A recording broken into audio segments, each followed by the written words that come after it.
There is no certainty that a child born to an HIV-positive mother will have the condition, but they're given low-level antiretrovirals anyway as a precaution, which are then replaced with stronger ones if a positive diagnosis is made. Now, those drugs suppress HIV, in many cases to an undetectable level, but they don't cure the illness. And this is because the body has what are called viral reservoirs, and they are cells where HIV can stay dormant, effectively hide, but can't be killed by medication. And as soon as the therapy stops, they spring back to life within weeks and cause the infection to show up again. Now, what doctors in the US did was give antiretrovirals to a baby whose mother had passed on HIV, and they gave those drugs within 30 hours of the child being born. They think that that actually stopped the dormant reservoirs from ever forming. Within 29 days of birth, the HIV level in the child's blood was undetectable. The therapy stopped at 18 months, and when the next test was done at 28 months, HIV could not be found. Now, this has been described as a functional cure because it means standard tests can't find HIV, but ultra-sensitive methods may still do so. It's not a sterilising cure, which means that the virus has gone completely. Nevertheless, it has excited scientists who believe that in the future it could change the way infants with HIV are treated. But in the meantime, they stress this is just one case, and preventing the transfer between the mother and the child remains the primary objective.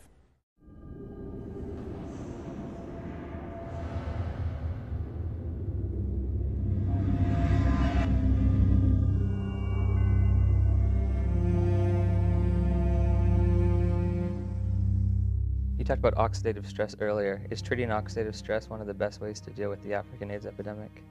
I think this is one way to approach, to decrease the rate of transmission, because I believe HIV, we can be exposed to HIV many times without being chronically infected. Our immune system could get rid of the virus within a few weeks if you have a good immune system. And this is the problem also of African people. Their nutrition is not very equilibrated. They are in oxidative stress, even they are not infected with HIV. So their immune system doesn't work well already. So it's prone, it can, allow HIV to get in and persist. So there are many ways which are not the vaccine, the magic name, the vaccine. Many ways to decrease the transmission just by simple measures of nutrition, giving antioxidants, proper antioxidants, hygiene measures, fighting the other infections. So they are not spectacular, but they could, decrease very well the epidemic to the level they are in Occidental countries, Western countries. If you have a good immune system, then your body can naturally get rid of HIV. Yes. Oh, interesting. Do you think we should have more of a push for antioxidants and things of that nature in Africa than antiretrovirals? We should push for more, a combination of measures, antioxidant by nutrition, advice and nutrition, fighting other infections, malaria, tuberculosis, parasitosis. Most children have worms. Education, of course, genital hygiene for women and men also. Very simple measure, which not very expensive, but which could do a lot.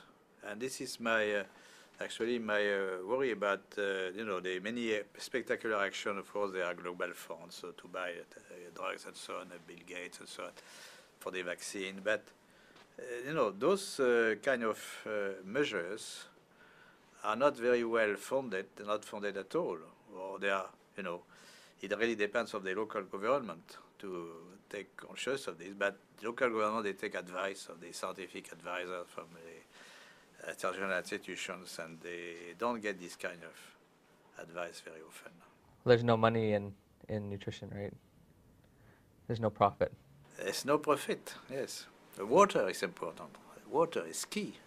Now, one thing you said, you were talking about the fact that if you have a built immune system, it is possible to get rid of HIV naturally.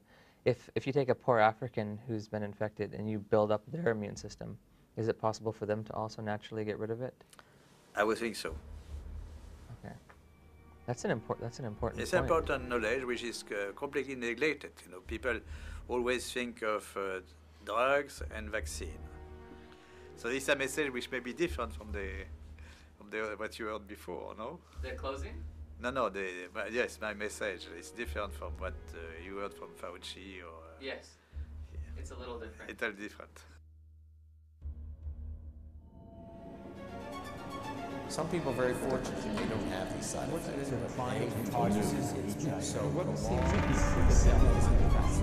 But